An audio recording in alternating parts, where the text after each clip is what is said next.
Natoboka androany ny fanaovana vaccin ireo olona 12 taona miakatra ao Nosy Be. Haritra 12 andro ny etsika ka olona 3,9 vita vaccin no tanjona apetraka amin'izany gaetan Andreatsilavo.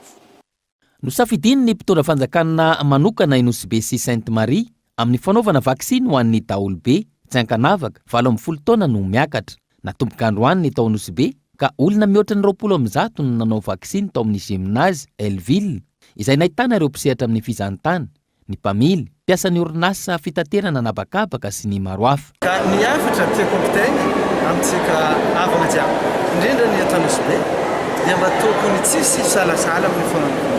Io karaha ataony antsika mbala tsaiky nagnano vaccin ta l'école karaha iny koa boka iraiky ty.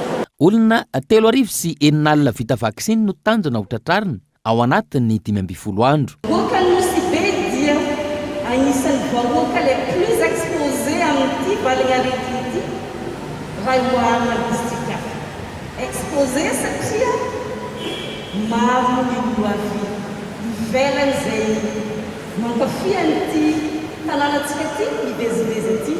Raha ny atotana isa voaray ho an'ny Nosy Be manokana, olona misa 920 no voamarina fa nitondra ny tsimikaretina COVID-19 ary mihoatra ny 500 ny tranga na iahina nanomboka ny volana Martsa 2020 hatramin'ny androany. Ho fitsinjovana ny mponina ao Nosy Be nomeny fitondram-panjakana amin'ny alalan'ny ministeran'ny fahasalamam-bahoaka 14 miisa 4,000 i Nosy Be raha toka 7,000 ny ao amin'ny faritra Diana.